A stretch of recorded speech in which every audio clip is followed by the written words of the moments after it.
का वोटर है तो ये जानकारी उनके लिए बहुत बहुत जरूरी है।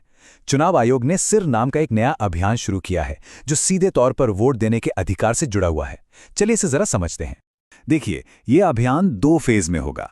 पहला फेज 4 नवंबर 2025 से शुरू होगा, जिसमें बूथ लेवल ऑफिसर्स यानी BLOs घर घर आकर वोटर्स की जानकारी को वेरीफाई करेंगे। अब इस पूरी प्रक्रिया का जो आधार है वो बहुत सरल है। 2025 की जो वोटर लिस्ट है उसकी तुलना सीधे सीधे साल 2002 की लिस्ट से की जाएगी और इसी तुलना के आधार पर हर वोटर को A से लेकर F तक 6 अलग अलग कैटेगरीज में बांटा जाएगा। मतलब 2002 की वो लिस्ट ही एक तरह से सब कुछ तय करने वाली है।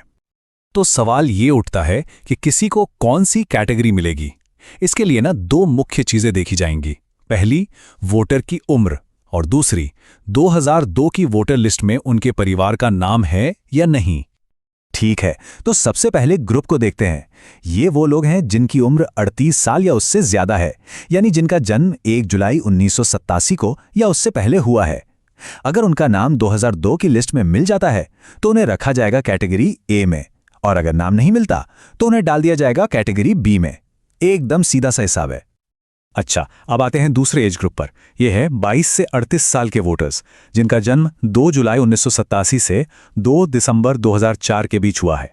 अगर इनके माता या पिता दोनों में से किसी एक का भी नाम 2002 की सूची में है तो उन्हें मिलेगी कैटेगरी C। लेकिन अगर माता पिता दोनों में से किसी का भी नाम उस लिस्ट में नहीं है तो फिर उन्हें कैटेगरी D में रखा जाएगा। और आखिर में बात करते हैं सबसे यंग वोटर्स की, यानी 18 से 21 साल के वोटर्स की। यहां पर नियम थोड़े और सख्त हैं। इन्हें कैटेगरी E में आने के लिए माता और पिता दोनों का नाम 2002 की लिस्ट में होना जरूरी है। अगर एक का भी नाम नहीं मिला तो उन्हें सीधे कैटेगरी F में डाल दिया जाएगा। तो ये जो ABCD कैटेगरीज हैं, इनका आखिर मतलब क्या है? इसका जवाब मिलता है हमें दूसरे फेज में।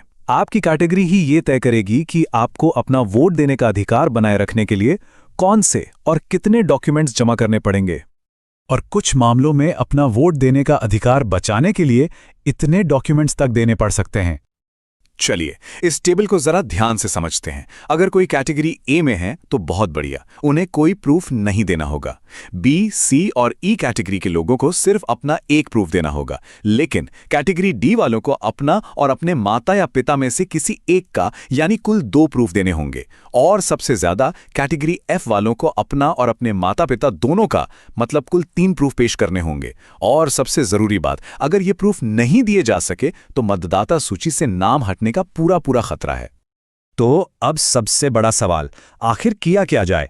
घबराने की जरूरत बिल्कुल नहीं है। कुछ बहुत आसान कदम हैं जो अभी से उठाए जा सकते हैं ताकि आगे चलकर कोई भी परेशानी ना हो। तो सवाल यह है कि पहले फेज की तैयारी के लिए हम अभी से राइट नाउ क्या कर सकते हैं? देखिए, हमारा लक्ष्य होना चाहिए कि हम सबसे आसान कैटेगरीज A, C और E में आ जाएं। इसके लिए क्या करना होगा? जिनकी उम्र 41 साल से ज्यादा है वो 2002 की लिस्ट से अपना नाम, भाग संख्या और क्रम संख्या ढूंढकर अपने BLO को दे दें। जो 21 से 38 साल के हैं वो अपने माता या पिता में से किसी एक की 2002 की लिस्ट की जानकारी अपने BLO को दे दें। और जो 18 से 21 साल की युवा वोटर हैं वो अपने माता और पिता दोनों की 2002 की जानकारी निकालकर अपने BLO को दे दें। एक बात याद रखिए, अभी से ये थोड़ी सी मेहनत करने का फायदा बहुत बड़ा है।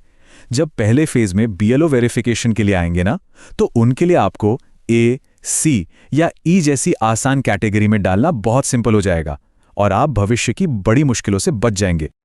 आखिर में ये सारी मेहनत सिर्फ किसी दस्तावेज के लिए नहीं है। जैसा कि इस गाइड में कहा गया है, ये इसलिए है ताकि हमारा वोट देने का अधिकार बरकरार रहे और हम लोकतंत्र को बचा सकें।